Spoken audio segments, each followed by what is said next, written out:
Attention, please. Okay, let's do a quick recap on what we've done so far, very quickly. So in the beginning, we just laid down the foundations of the different concepts and terminologies. So we all know what Tawheed is. What does Tawheed mean, everyone? I still had so many wrong responses after 5 hours. Okay, go on. So let's start again. So what does Tawheed mean, everyone? To proclaim the oneness of Allah. To proclaim the oneness of Allah. Okay. And what does Islam literally mean? Submission. And if you were to explain talking to a non-Muslim, submission to? The will of Allah. Don't scare them away using foreign terms. The will of God. Yeah, let's create a clear playing field, yeah? So we're on the same page. Don't scare them with terms that they don't understand or they have a bias against. When they hear Allah, it's a bias, isn't it, straight away? Yeah?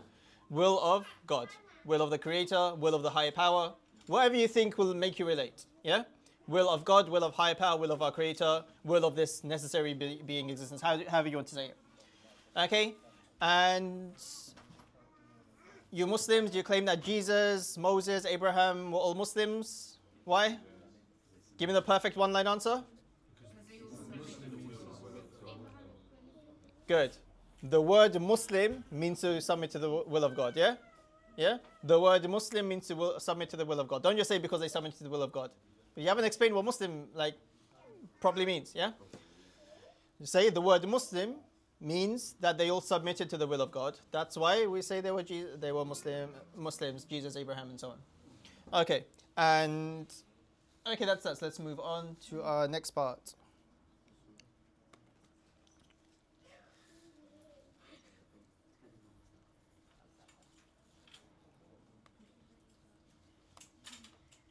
Okay, so we looked at the fitrah, concept of fitrah in Islam. Fitrah, does it mean that every person is born as a Muslim?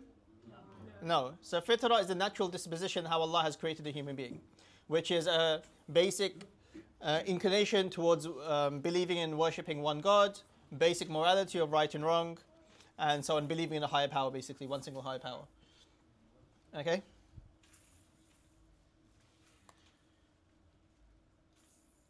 Okay. Now let's say you start talking to a non-Muslim and you're having a conversation. Let's have a dawah stall scenario because it's very easy. Let's say people are walking past and you ask a person, you got 5 minutes to talk about Islam? So, okay, yeah, I've got 5 minutes.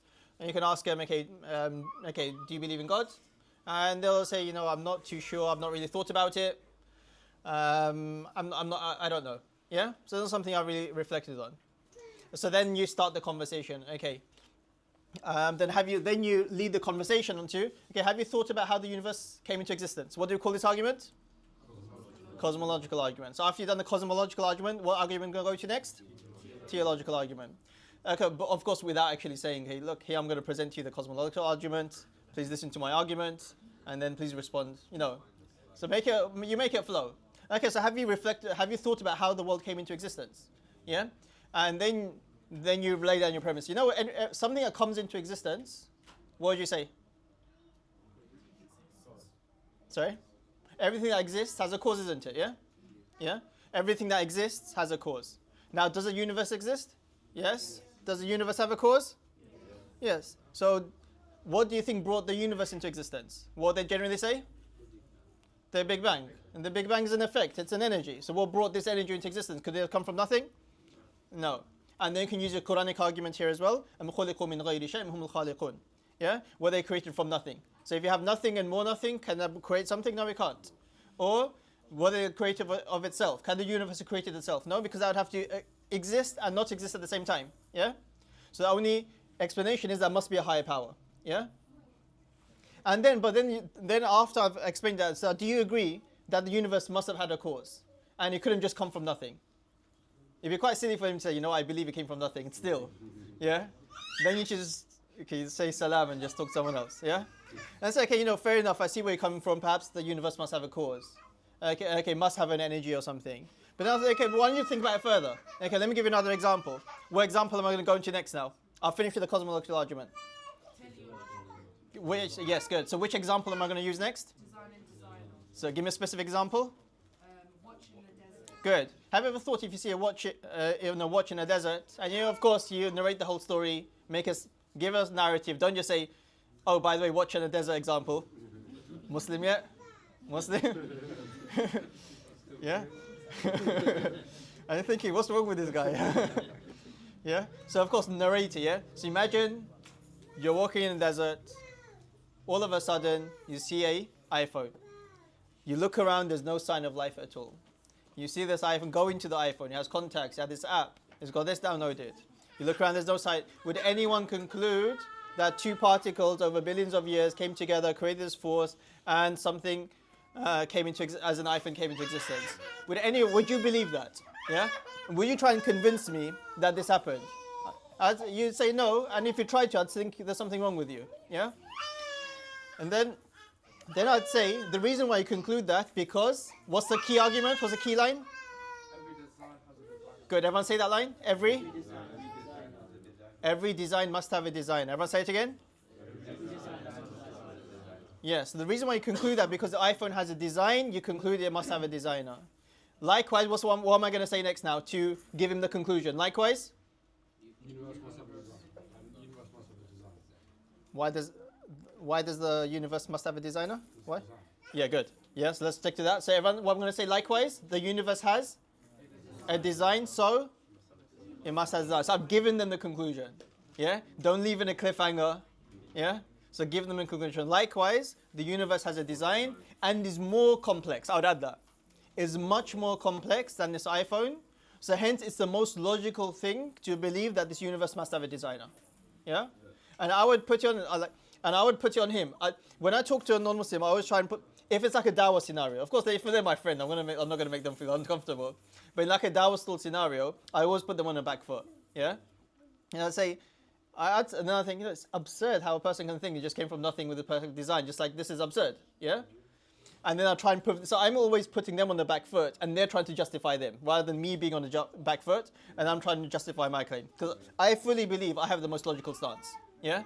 If there's an atheist professor teaching whatever in a university, and he does not believe in God, I fully believe, 110%, I'm more logical than him. Yeah? Although I may know the details of science and physics or whatnot, but I'm more logical. So what do I have to be embarrassed about and ashamed about? I always put them onto the back foot. Okay. So, what did we use now? Okay, the cosmological argument, theological argument. After that, and then I'll probably go into, look, then if I'm trying to prove scripture, then I'll probably use, look, the Quran has said this a very long time ago. Qul huwallahu ahad. This is a Quranic understanding of God. It makes perfect sense. I'm trying to make them in tune, in line with Islam. Yeah? Look, 1,400 years ago, this is how the Prophet Muhammad explained this higher being. Qul huwallahu ahad. Say he's one and unique. Allahu samad. He is the necessary being. Everything relies on him, nothing relies on, and he does not rely on anything else. Okay, so far I've discussed the Quranic argument. Am khuliqu min ghayri shay'in humul khaliqun.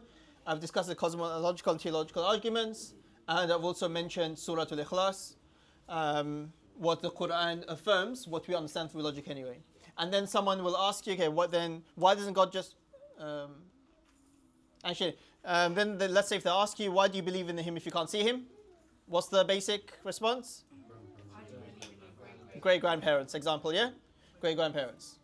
Okay, then they've understood, okay, you know what, we can't see God, we believe in him, there must be a higher power, designer, cause and effect. And then, okay, who created God?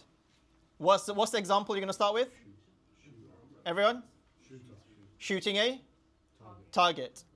Yeah, and if I need to ask permission from the person behind me, who needs to ask permission from the person behind them, what does this lead to? Okay. And if infinite regress happens, what would never come into existence? In this example, I would never shoot the target. Yeah? But in the universe, us, who's existing, would never come into existence. Does that make sense? Okay. And then why only one God? What's the first thing you mentioned? If there was two gods, they would lead to? Chaos. And then you explain that, yeah? If they're two absolute powerful beings, they would, with different wills, they would contradict each other. There'd be chaos in this universe. And this universe has harmony. We'll go into fine-tuning and whatnot later. Yeah? If one has his way and the other one doesn't, the other one isn't? Powerful. If one just accepts what the other one says, the other one is?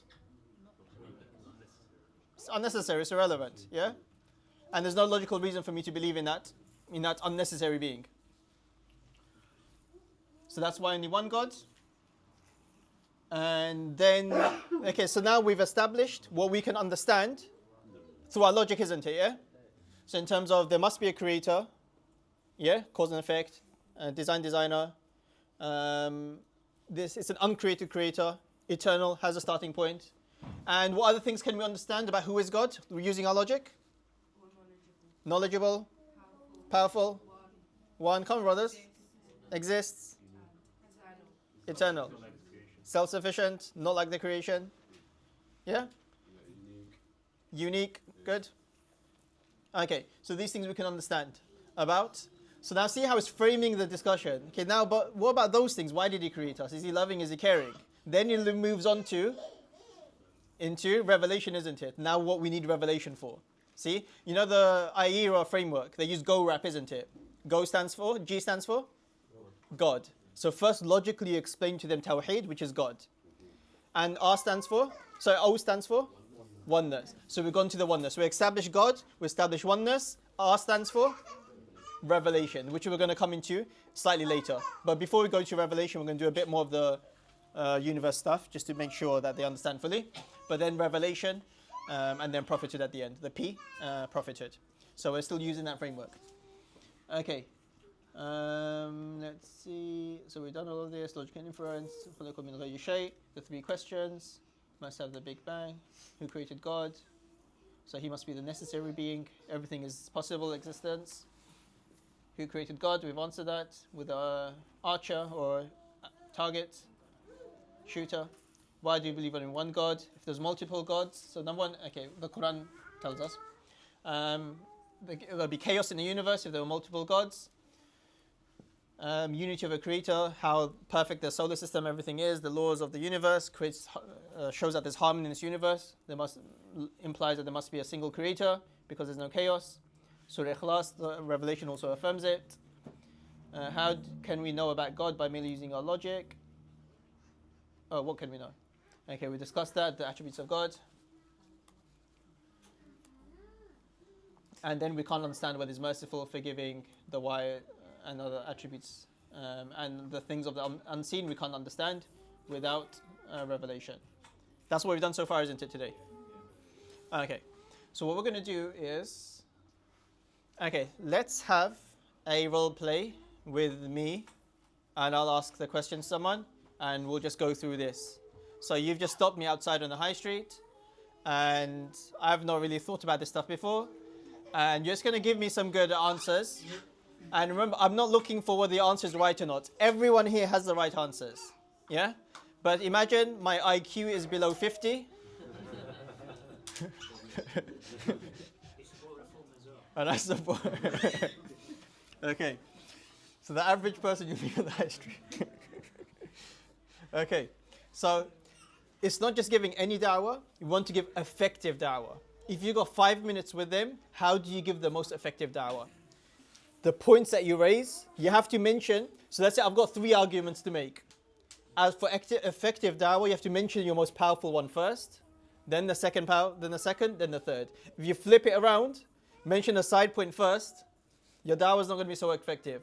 Because as soon as you mention stuff that he can contradict in his mind or her mind, you've created an enemy now, trying to find loopholes and faults and whatnot. So always look for the most simplest things first to make them your friend. Like, okay, do you agree with this? Yeah, I agree with this. Do you agree with this? I agree with this. So don't give them a chance. Say, you know what, this is bogus. Yeah, by mentioning like a weaker point first. Yeah. So effective, and your wording has to be good as well. Yeah. So your wording has to be exactly what I need. Does that make sense? The most simple wording. Okay. Who wants to start? Who wants to? Hendrix. Okay, Hendrix, what you can do? Let's use this so the mic can hear you. So you can clip it on. You can hold it next to you. Hello? I thought it was a mic. Yeah. Okay. Yeah, so it's picking you up. Okay, so Hendrix is going to pull me over. So Hendrix asked me if I've got 5 minutes to talk about Islam. Hello, we've got 5 minutes to talk about Islam. Yeah, I've got 5 minutes. So, yeah?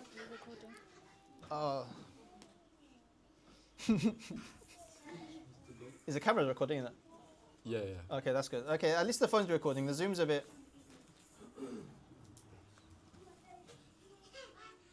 Okay, yeah, I've got 5 minutes to talk about Islam. So what do you think about God? Have you thought about God before?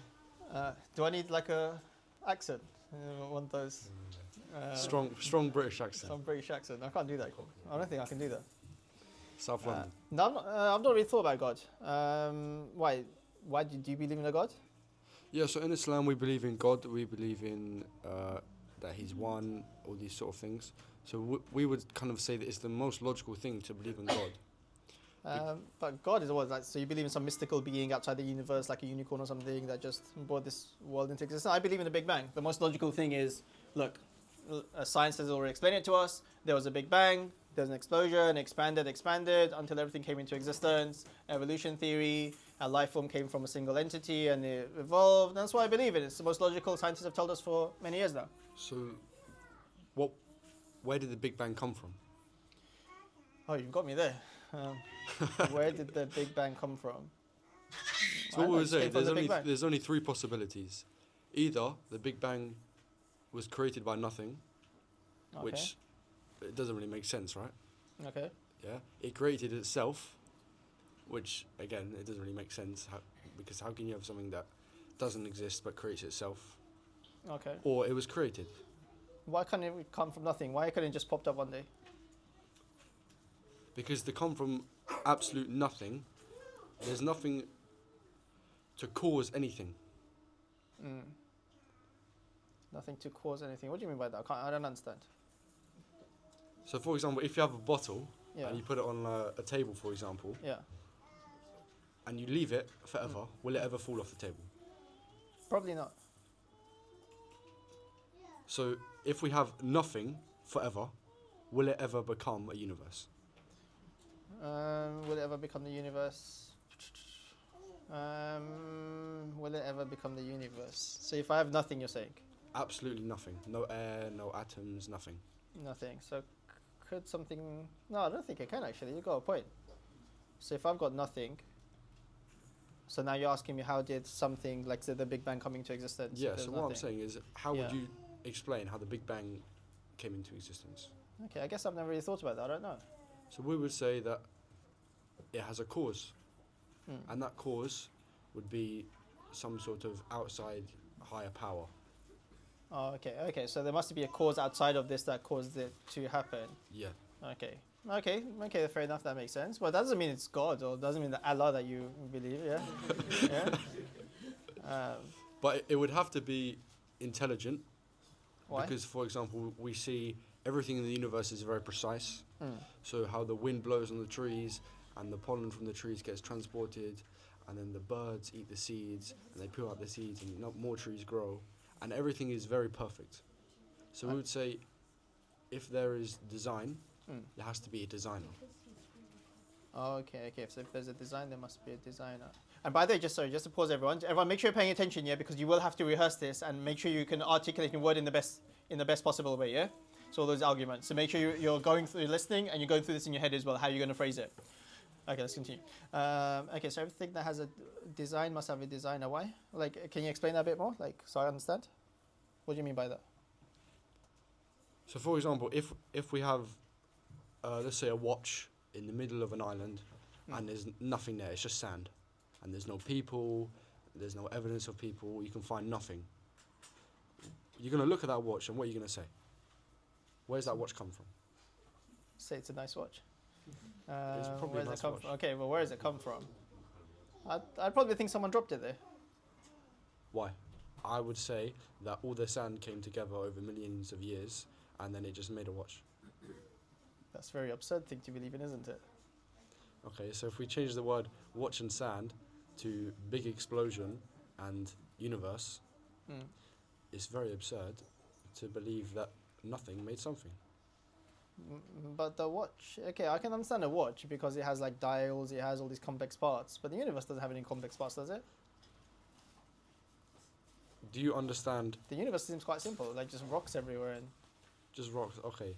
So the sun is like burning millions of pounds of hydrogen, and that creates light so we can exist, and we're in the perfect area around the sun to exist. And if we were a little bit further, we'd be freezing. If we're a little bit closer, we'd be boiling to death. That's just very simple. very rough, Okay. like lots of rocks, you know. So Okay. it doesn't really make sense to say that the universe is very simple. So try and speak a bit louder so they can hear as well. It doesn't really make sense to say the universe is very simple, Yeah. because if it was simple, we wouldn't have science. Okay. Okay. There's one line I would have added though, just to cut off that discussion a bit more. What line I would have added after I mentioned the phone example? Are you more complex or the universe? Yes, I would always make sure I said that. The universe is much more complex than, and I'd emphasize it heavily, more complex than the mobile phone. Yeah, just to convince them any further. We will come to the fine tuning of the universe examples later, so we're not going to get too much into it now. But yeah, good, mashallah. Okay, so fair enough. So I do find that quite absurd then. If the universe is much more complicated with all of its laws and the precision in the universe, okay, fair enough. Okay, there must be some power, something existing about this person or whoever it is that brought this world into existence. Okay. So what does Islam believe then? So what does Islam tell us about this? So in Islam, we would say that God is one, there's nothing like him, he doesn't have children, he wasn't born, he's not a donkey or a man or anything like this, because we would say it's absurd and God is completely unique. But why do you say he's one? Like, what makes you think that? Well, there's many gods. So if there was many gods, then we would see lots of chaos in the universe, because one god would be trying to outcompete the other god and say, I want the sun to rise from the east, and one would say, I want the sun to rise from the west. If they're both all powerful, what would happen? Okay, there'd be chaos, isn't there? There'd be chaos. So not either one of them would happen, which means one is weak, or neither of them will happen, which means they're both weak. Why can't they both be weak? They can both be weak. So they can have two gods. No, because if they're weak, then they're not God. Oh, okay, makes sense. If they're weak, then they can't really be God. Okay, fair enough. So logically you're thinking, okay, probably one God then. Or else there'd be chaos, they'd be fighting each other all the time. Is that what you're saying? Yeah. Okay, makes sense. And if one of them overpowers the other one's probably weak, so he's not really a god in that sense. That you're saying. Yeah. Okay, makes sense. Okay. And anything else left in our discussion we've done so far? Why doesn't God just show up? Oh yeah, why doesn't God just show up? Okay, if God is so knowledgeable and he's so powerful, why doesn't he just come to us and just tell us? Then debate over. You don't even need to have your dawah tools anymore. So what we would say in Islam is that we were created as a test. So imagine a teacher just came to you and said, you're going to do your A-levels today, here's the answer sheet. That's a pretty rubbish test. Yeah. So if God's just going to come down and say, hey, I exist, believe in me, then it's not a very good test. So that's why he sent messengers and things like this to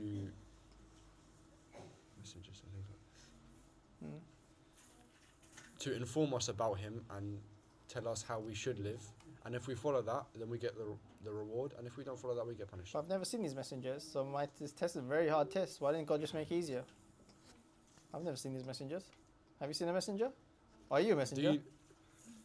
No. You're not a messenger. So have you seen a messenger? No. So But do you need to see to believe? That would be helpful, yeah. Have you seen your great-great-great-great-grandfather? No, I haven't. So why do you believe him? It's a very logical thing. I wouldn't exist without him. Exactly. So you are the cause of your great-great-grandfather. Okay. So in the same way, we would say that you don't need to see God, and also that we are a cause of God, and the universe is a cause of God. Okay. How did anyone add to that? Why doesn't God just show himself? So you mentioned it's a test, and God doesn't need to show himself for us to believe. How did one make that answer more convincing? How did you make the answer more convincing? It would be compelling for us to just believe that he exists, but he wants us to yearn for him, love him, and develop that relationship with him. Okay, good. I'd elaborate on the purpose of our life. Our purpose of existing is to go through the spiritual journey. Yeah? So I'd put that in.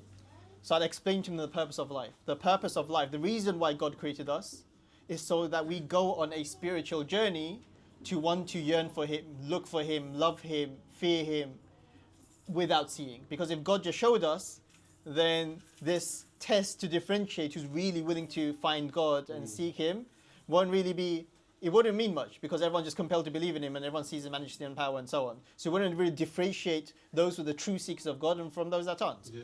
Could you answer that question with a question? Say if it says, why hasn't God revealed himself? And you can ask them, like, have you thought about God? Do you think about God? And you ask them about if they've ever thought about, you know, if there is a God, what would God want? And then lead back into it. Yeah, definitely. That'd be good. Okay, anything else that we're missing? Why do so many religions? Oh yeah, then okay, God exists then. Yeah, God exists, and this being exists, and He created us. Then why did He? Okay, fair enough. He's not going to show Himself because He wants us to go on a spiritual path. Then why did He make it so difficult for us and create so many different religions just to confuse us? He's just playing games with us. So in Islam, we believe in, you know, the story of Adam and Eve, and ate from the tree and all this. So when they were sent on earth, Adam, we believe he was a prophet of God, and he worshipped one God, and he had the same belief. Maybe he had different laws, like for example, maybe he prayed 10 times a day or 2 times a day rather than 5 times a day. But it was people later after him who started worshipping other than God. They made idols. Okay, you'll dive in. You remember what are the 2 parts to this perfect answer? Why did God send so many different religions? Remember the 2 parts?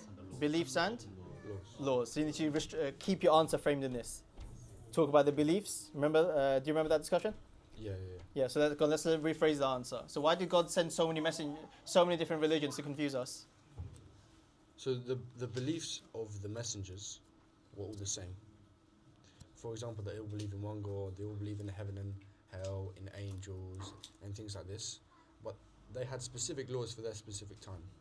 For example, there might have been a prophet for Scotland, and he will have laws for the Scottish people. And there might be a prophet for here, and he will have laws for his people. How does that answer my question? I'm still confused. I asked you a very simple question. Why did God send so many different religions, and you're telling me the laws, stuff about their laws? Like, what's that got to do with anything? I don't want to know what the laws are. I'm just asking, why did God send so many different religions? Because these religions and prophets were meant for specific people at their time, and then people later started innovating things and added things. Oh, so God did reveal different religions, but for different places and different times. Is that what you're saying? Different religious laws, but the same beliefs. Different religious laws. So he did send different religions. You could say, yeah. Oh, that's so confusing. Why did God do that? Why does God keep it the same? So now I follow Christianity because God revealed it, and I'm going to go to hell, or Judah. Why did He make it so confusing? We would say Christianity nowadays, as we can see, is I'm going to diverge. It's not the same as what Jesus taught originally, and that Jesus' laws were for His people at His time. Okay, good. You're right, but how do I phrase that so I'm not confused? Because remember, my IQ is below 50. Yeah. So it's not his fault. Masha, it's a good answer. It's a correct answer. But how would you explain it to me so I'm not confused? Go on, Hanif. Would you say like? Okay, everyone listen, please. Just passing the mic. I would say it wasn't God that created these different religions. It was man that created these different religions, like Christianity, Judaism, and Even before that, I want the foundations phrased very easily about the 2 points, the 2 sides. He sent messages. He didn't. He sent messengers with the same belief in the oneness of God. That came with different laws for their people, but they had the same belief. And it's only the people that diverted from these beliefs, and they created their own religions. Okay, fair enough. I would say that's a sufficient answer. But if I was to answer this, I'd go into a lot more detail in terms of, okay, so I would say, if someone asked me this, why did God send so many different religions? So the first thing is, don't assume that the question is right. Yeah, just because of phrasing in a certain way, change their phrasing around and tell them, no, this is incorrect. Yeah, this is what I would say. No, God didn't send that many different religions. Yeah, look, this is what we understand. Every prophet, I'd list prophets, because when you say names of prophets that they've heard of before, we're just expanding our familiar territory. Yeah, and the more that familiar territory expands, the more likely they're going to agree with us. Yeah, because when I say prophets, yeah, in their mind, they're probably thinking this Arab guy and that terrorist and this guy. Yeah? Abu something. Yeah. Abu something, yeah. Yeah? So now, for me, when I say prophet, I've got something in my head, and they've got something else in their head, and we have a misconception with each other. Yeah. Oh, when did it come? Okay, so I shouldn't get to it. Let's give a few minutes, inshallah. Yeah. So always expand, so you're always on the same page. So I would say, look, every prophet that God sent came with the same fundamental beliefs, and none taught any different. For example, Adam, and I'll say the biblical version, don't say the Muslim versions. Adam, Abraham, Moses, Jesus, Isaac, Job, Lot. Every single prophet came with the same message, not a different message from God. In terms of believing one God, heaven, hell, the day of judgment, and then if you want to expand, right and wrong, morals, and so on. But of course, this was throughout the whole of human history. So what differed from prophet to prophet is the laws that God sent. Because laws, they change over time. The laws are there to suit the time and place. So hence Adam would not have come with the same laws as Jesus. Because times changed, people changed, places changed. Adam would have needed different laws for people to abide by than Jesus, because the time was different. Do you understand that? And I would say, okay, well, let's take the UK. Are the UK laws today the same as what it was in the 1900s? Or did they change to suit the time and place, the time? Yes, of course, I understand how laws will change to suit them. Okay, then you can understand through prophets then. Okay, so does that mean that God sent religion just because sent different laws? The answer would be no. See that? Yeah. I think anyone with below 50 IQ would digest that quite well. Does that make sense? Okay. So food is here.